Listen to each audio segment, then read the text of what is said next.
Assalamualaikum warahmatullahi wabarakatuh. Selamat malam Bapak Ibu. Apa kabar? Perkenalkan, nama saya Andika Sanjaya. Dalam kesempatan ini saya akan menyampaikan materi tentang persalinan, dialog tentang kesehatan.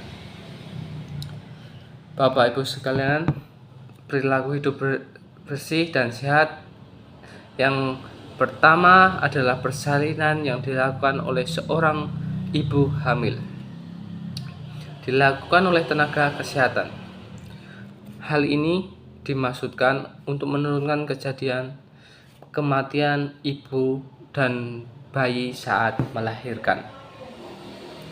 Di beberapa daerah yang masih tertinggal, masih banyak masyarakat yang belum paham tentang persalinan yang dioleh nakes.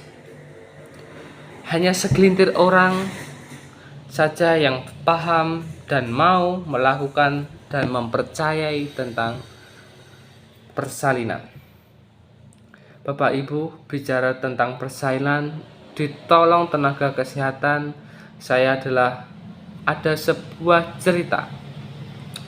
Ini menceritakan tentang perjuangan seorang ibu hamil untuk melahirkan di bidan.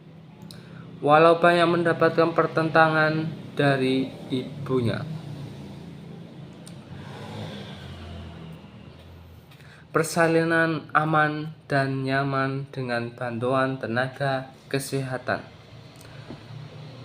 Dalam suatu rumah di dusun Omplen, Madura, terdapat seorang ibu hamil yang bernama Bu Lestari yang berusia 27 tahun. Beliau yang tinggal bersama suaminya yaitu Pak Indra yang berusia 29 tahun dan orang tuanya yaitu Pak Aris yang berusia 50 tahun dan Ibu Rina 49 tahun. Orang tua Bu Lestari yang merupakan seorang Madura asli yang masih mempercayai dukun bayi. Karena itu memang dukun bayi sudah ada dari dulu sampai sekarang. Hal itu diperkuat dengan dusun tempat tinggal Bu Lestari masih jauh dari kata maju. Walaupun akses internet mudah, tetapi jumlah dukun bayi masih banyak dan akses untuk ke puskesmas masih jauh dan sangat sulit. Namun hal itu jumlah bayi masih diakses ke hamil pertama dengan usia kandungan 7 bulan semakin gencar. Mengikuti kelas ibu hamil di parenting.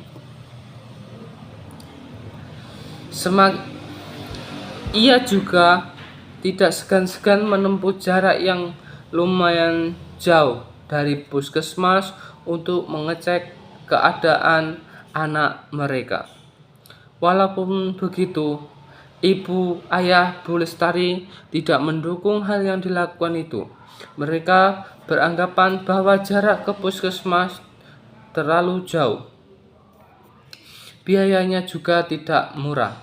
Masih banyak dukun bayi yang jam terbangnya sudah lama dan dapat dipercaya. Untuk soal biaya, Bu Lestari dan suami mengkhawatirkan mereka sudah lama mengikuti program BPJS, tetapi saja orang tuanya tidak memindahkan dan terus-menerus untuk mendukun bayikan saja anaknya tersebut. Beberapa bulan kemudian, saat usia kandungan menginjak 8 bulan, Bu Lestari yang sangat itu sedang menyapu halaman. Tiba-tiba terpleset dan terjatuh. Ibunya terlihat hal itu segera memanggil dukun bayi ke rumah. Karena melihat ada cairan benih yang mengalir di kakinya saat dukun datang, beliau malah langsung menyuruh untuk ke rumah sakit saja. Karena pecah ketuban, ia menolong karena tidak ada alat inputnya. Suami Bu Lestari segera bergegas membawa ke rumah sakit dan benar saja, air ketubannya sudah pecah dan harus segera dilakukan tindakan operasi sesar. Setelah sekian lama menunggu, akhirnya operasi berjalan lancar.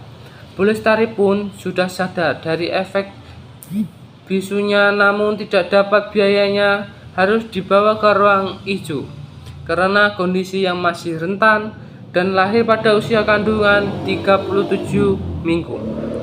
Melihat hal itu, Ibu Lestari dan suami tetap mengucapkan syukur karena bayinya bisa mendapatkan penanganan yang tepat dan cepat oleh tenaga kesehatan yang sudah percaya dan terdidik.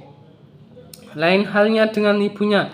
Ibunya hanya mampu menyesali ucapan yang lalu, menyuruh untuk ke dukun bayi saja.